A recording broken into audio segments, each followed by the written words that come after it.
5 December 2025 திருவருகை காலம் முதல் வார வெள்ளி நற்செய்தி வாசகம்.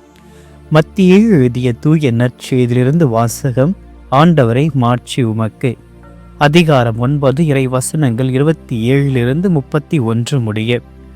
அக்காலத்தில் இயேசு தம் சொந்த ஊரை விட்டு வெளியே சென்ற பொழுது பார்வையற்றோர் இருவர், தாவீதின் மகனே எங்களுக்கு இரங்கும் என்று கத்திக்கொண்டே அவரை பின்தொடர்ந்தனர். அவர் வீடு வந்து சேர்ந்ததும் அந்த பார்வையற்றோரும் அவரிடம் வந்தனர். இயேசு அவர்களை பார்த்து, நான் இதை செய்ய முடியும் என நம்புகிறீர்களா என்று கேட்டார். அதற்கு அவர்கள் ஆம் ஐயா என்றார்கள். பின்பு அவர் அவர்களின் கண்களை தொட்டு, நீங்கள் நம்பியபடியே உங்களுக்கு நிகழட்டும் என்றார். உடனே அவர்களின் கண்கள் திறந்தன. இயேசு அவர்களை நோக்கி, யாரும் அறியாதபடி இதை பார்த்து கொள்ளுங்கள் என்று மிக கண்டிப்பாக கூறினார். ஆனால் அவர்கள் வெளியே போய் நாடெங்கும் அவரை பற்றிய செய்தியை பரப்பினார்கள். ஆண்டவரின் அருள்வாக்கு. கிறிஸ்துவே உமக்கு புகழ்.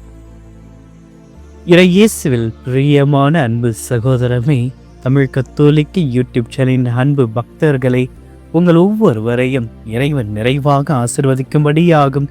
இன்று நீங்கள் இந்த காணொளி மூலமாக ஒப்புக் கொடுக்க போகின்ற ஒவ்வொரு மன்றாட்டுக்களை என்னுடைய திருப்பலியிலும் ஒப்புக் கொடுக்கிற இறைவன் அவற்றை நிறைவாக ஆசீர்வதிப்பாராக.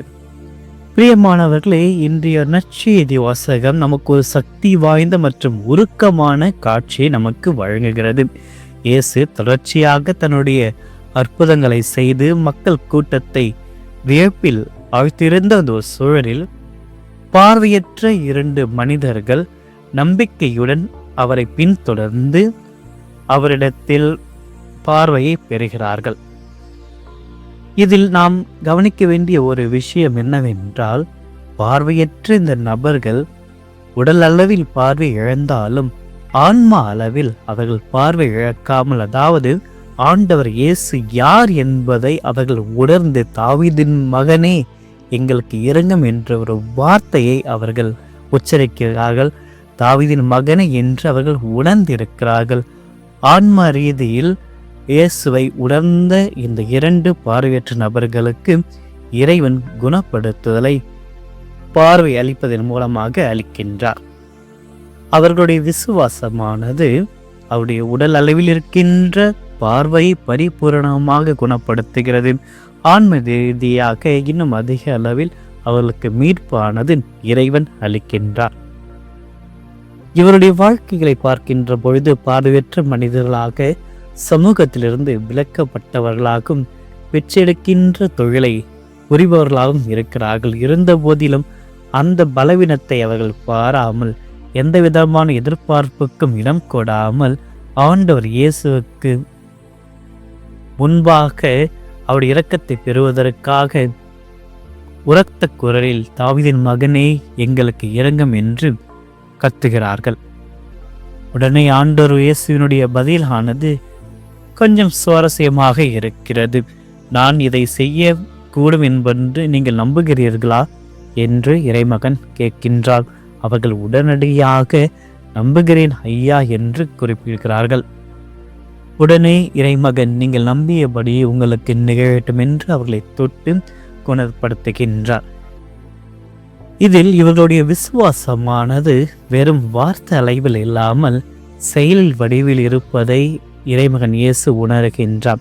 நமக்கு நம்முடைய வாழ்க்கையில் பலவிதமான இருள் வாழ்க்கையானது நமக்கு இருக்கிறது. நம்முடைய கவலைகளினாலும், நோய்களினாலும், பாவங்களினாலும், குழப்பங்களினாலும் இருளில் நாம் வாழ்ந்து கொண்டிருக்கின்றோம். ஒளியை எப்பொழுது நம்மால் கொண்டு வர முடியும் என்று ஒவ்வொரு நாளும் எதிர்பார்த்து கொண்டிருக்கின்றோம். அவ்வாறு இந்த உலகின் ஒளி இயேசு இருக்கிறார் என்பதை உணர்ந்த அந்த பார்வையற்ற மனிதர்கள் அந்த ஒளியை நோக்கி தங்களுடைய பயணத்தை மேற்கொள்கிறார்கள். நாமும் அவர்களை போன்றுதான் இன்று நமக்கு ஏற்படுகின்ற இந்த இருளான வாழ்க்கையை விட்டு ஒளியில் நடக்க வேண்டும் என்றால் ஆண்டவர் இயேசுவை நோக்கி கதற வேண்டும். ஆண்டவர் இயேசுவை நோக்கி நாம் செல்ல வேண்டும். ஆண்டவர் இயேசுவை நோக்கி நாம் வேண்ட வேண்டும். அவ்வாறு மன்றாடுகின்ற பொழுது இறைவன் நமக்கு முன்பாக வந்து நம்முடைய நம்பிக்கையை எதிர்பார்த்து அதன்படி நமக்கு தேவையான ஒவ்வொரு நலன்களை இறைவன் கூறுகின்றார்.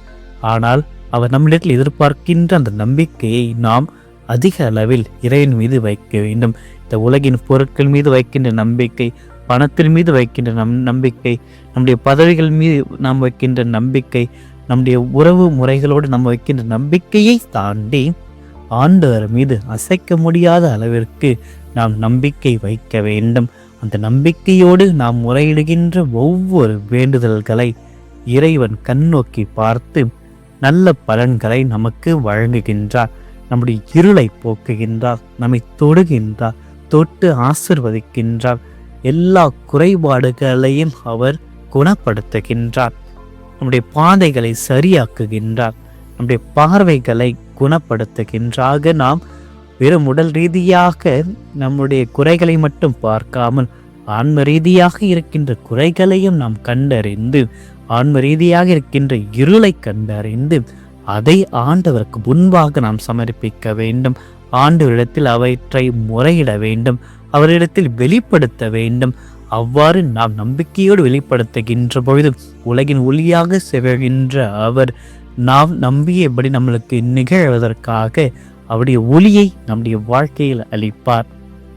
இதோ இந்த திருவருகை காலத்தில் ஆண்டவர் இயேசுவினுடைய வருகைக்காக நாம் காத்திருக்கின்ற வேளையில் இருள் நிறைந்த மக்கள் பேரொளியை கண்டாக என்ற ஒரு வாக்குத்தத்தின்படி நாம் நம்முடைய வாழ்க்கையில் இருக்கின்ற ஒவ்வொரு இருளை தாண்டி வாழ்கின்ற வாழ்க்கையை நம்பிக்கையின் மூலமாக இறைவனுடைய ஒளியை பெற தொடர்ந்து நாம் ஜெபிக்க வேண்டும்.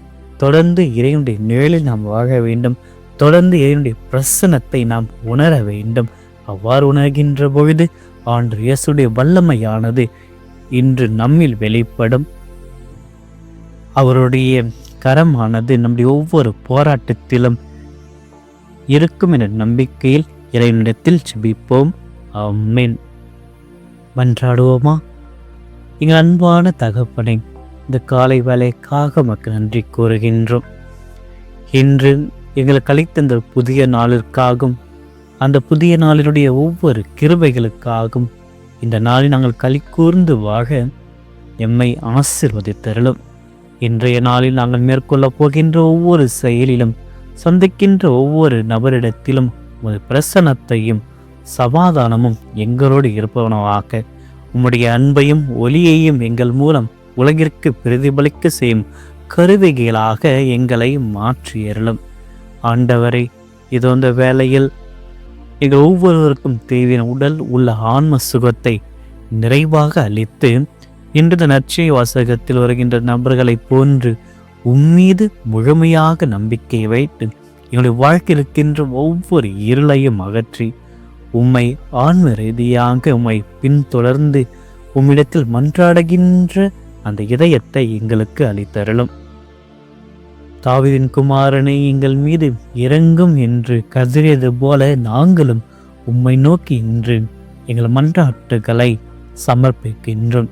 இயேசுவே, எங்களுடைய வாழ்க்கை இருக்கின்ற ஒவ்வொரு இருண்ட மூலைகளில் நீர் வந்து இதை செய்யக்கூடும் என்ற நம்பிக்கை எங்களை கேட்டும் உம்மை நம்புகின்ற எங்கள் ஒவ்வொரு வரையும் நீர் குணமாக்கும், ரட்சித்தருளும், வழி நடத்தும். ஆண்டவரே, இன்று நாங்கள் இந்த உலக வழியில் என்றும் செல்லாமல் உம்முடைய திட்டத்தையும் உம்முடைய சித்தத்தையும் நாங்கள் உணர்ந்து அதன்படி வாழ எங்களை ஒவ்வொருவரையும் ஆசீர்வதித்தருளும்.